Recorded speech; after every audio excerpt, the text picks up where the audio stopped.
Last week, we're talking about cessation, which is nirodha. Remember, paticca samuppada, translated into the English language, is dependent origination. It explains the chain of causation that leads from birth to death. The chain of causation, the 12 links of the chain of causation that leads from birth to death for all sentient beings. In other words, when people ask, do we believe in reincarnation? Why? Well, the Buddhists believe in reincarnation, but not just the Buddhists. Some other religions, some philosophers believe in reincarnation. Reincarnation more and more is not a religion, is not only conveying religious connotation. Even people with no religion, they may believe in reincarnation.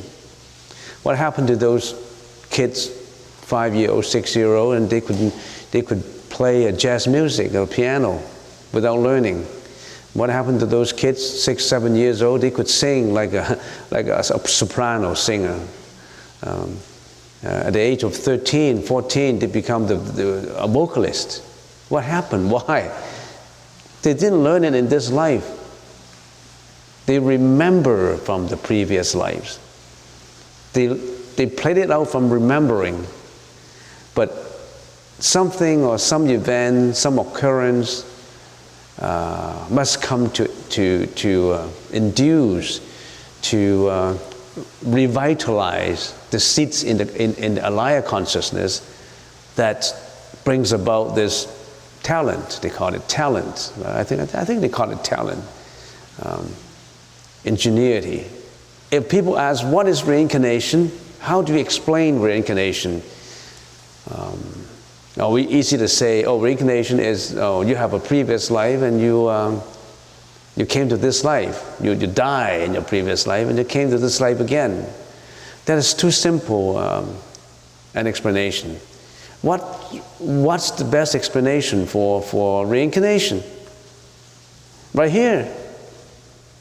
Paticca samuppada. That's your best explanation. If you've been studying the Buddhist teaching for a while, 1 or 2 years, and people ask you, what is reincarnation? And you just say, you have a previous life and you have a next life. That's not sufficient. You can only get a C-. You want to get a B or B+, or even an A, explain paticca samuppada. So it's worth reviewing it again if you like. Last week we explained nirodha. What is nirodha? Nirodha is how to stop reincarnation, put an end to reincarnation. If you continue reincarnating, it's dangerous for you. Who knows what your next life is going to be? Who knows? You know. People associated with you know. Because whatever causes you have done in this life is what you're going to be in next life. If you want to know how come I am what I am this life, I want to know what I did in my previous life. Your becoming in this life is what you did in your previous life. In this life, you are a multi-billionaire. Why? Because you were very generous in your previous life. You are a philanthropist in your previous life. You saved a lot of people. You donated a lot of money. You donated not just in kind, in sympathy. You are very generous. You've been giving out. You're not just receiving, wanting. You're not greedy. You give out everything. And the sutra says, in your previous life, if you always perform the act of giving, in this life you are a multi-billionaire. You are extremely rich, just on that effect. Of course, studying Buddhism is not wanting to be rich, wanting to be a multi-millionaire. No. Assuming this person is a multi-billionaire in this life, and he was giving in previous life.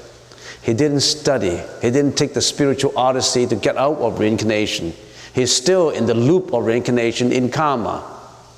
Then he reincarnates into a rich man. Why are some people so healthy? And some people are sick. Some people are not healthy. Why? Because you're healthy because you didn't kill animals in your previous life. You were compassionate in your previous life. Why were people short-lived? They live up to 30 years, 20 years. They suffer from sickness. They were cruel in their previous life to beings. So everything has an effect, and every effect will bring about a cause. So mind your thought. The effect comes from as minute, as delicate as a thought. Not just carrying out the action. Carrying out the action is already the karma is created.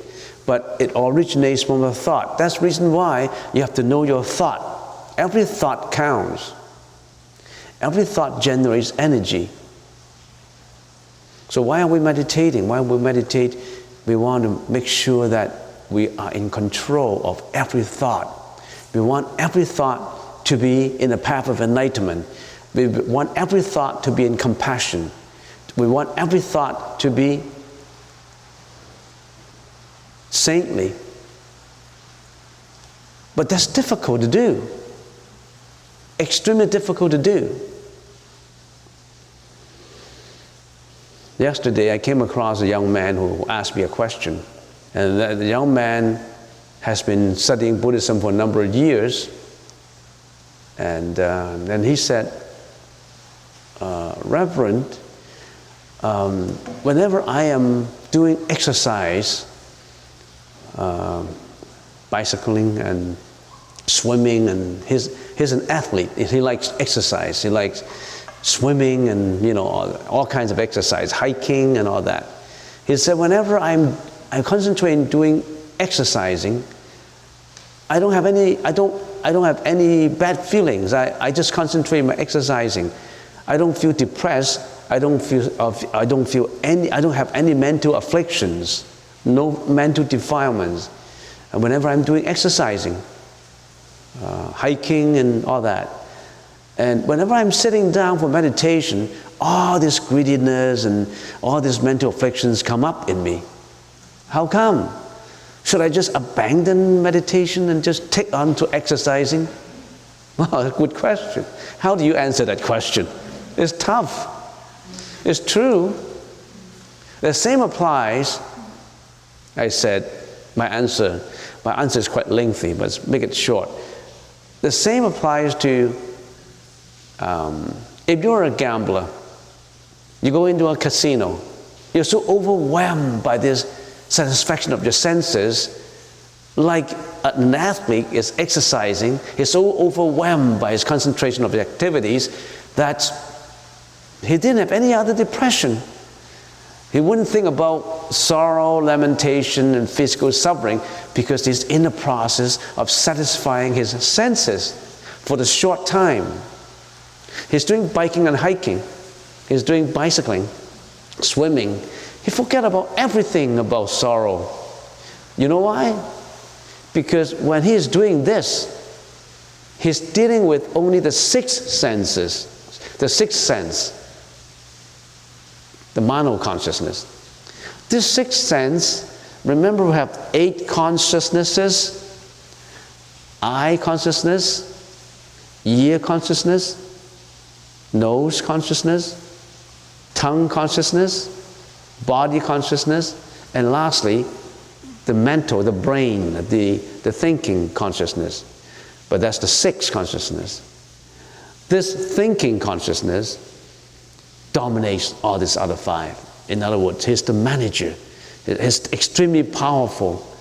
Everything has to go through him because he can relate to the past and projection to the future.